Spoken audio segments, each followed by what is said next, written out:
दिशा के daily dose of direction में आपका फिर से स्वागत है। मैं हूँ आपकी हंसी की डायरेक्शन आरजे दिशा, आपके साथ लेकर आज की कहानी। कभी सोचा है हर महान इंसान फेमस भी हो, ये जरूरी तो नहीं? चलिए समझते हैं आज की कहानी के साथ। एक राज्य के महाराज के मन में भी यही सवाल आया था, तो उनके मंत्री जी ने उनको राज्य की पदयात्रा करवा दी। कुछ दूर चलने के बाद उन्हें सड़क किनारे एक बूढ़े अंकल रोटी और पानी लेकर बैठे हुए दिखाई देते हैं। तो मंत्री जी उनसे रोटी लेकर महाराज को देते हैं। दोनों रोटी खाकर पानी पीकर महाराज उस बूढ़े अंकल को पैसे देने ही लगते हैं कि वो उनसे कहते हैं कि महाराज, मैं यहाँ व्यापार करने थोड़ी बैठा हूँ। मेरे बेटे का यहाँ पास ही में भोजनालय है। रोटियां वहीं से लेकर यहाँ बैठ जाता हूँ ताकि गांव से गुजरने वाले किसी भी यात्री को अगर जरूरत हो तो उनकी मदद हो सके। ऐसे में मेरा समय भी व्यतीत हो जाता है और किसी की मदद भी हो जाती है। तो मंत्री जी महाराज की ओर देखकर कहते हैं कि महाराज, इन बूढ़े अंकल की बातें सुनकर के लगता है कि ये कितने महान हैं, इनके विचार कितने उत्तम हैं। लेकिन आज के पहले हम और आप इन्हें जानते थे क्या? नहीं ना। दोनों एक दूसरे को देखकर मुस्कुराते हैं और कुछ दूर आगे चलते हैं। फिर उन्हें एक स्कूल दिखाई देता है।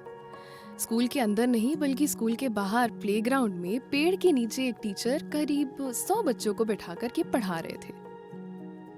क्लासेस खत्म होने के बाद महाराज टीचर से जाकर कहते हैं कि सुनो, इतने सारे बच्चों को पढ़ाने के लिए तो तुम्हें काफी सारे पैसे मिलते होंगे। तो टीचर महाराज से कहता है कि मैं तो यहाँ फ्री में इन बच्चों को पढ़ाने आ जाया करता हूँ महाराज, यहीं पास के गांव का रहने वाला हूँ। बच्चों की पढ़ाई की स्थिति अच्छी नहीं थी, यहाँ इनकी पढ़ाई को लेकर कोई भी सीरियस नहीं था।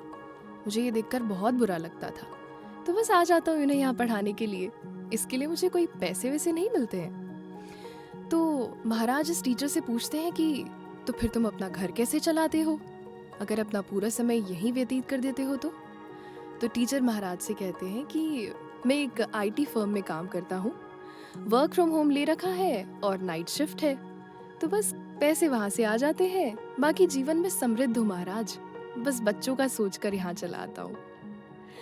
उस टीचर की बात को सुनने के बाद इस बार महाराज मंत्री जी से कहते हैं कि मंत्री जी, अच्छे, सच्चे और महान लोग प्रसिद्ध भी हों ये जरूरी नहीं, लेकिन समाज में इनकी बहुत जरूरत होती है। और यही तो मैं भी आपसे कहना चाहती हूँ कि आप अपने काम को लेकर फेमस हो या ना हो, अच्छे और सच्चे कर्म जरूर करते रहिएगा।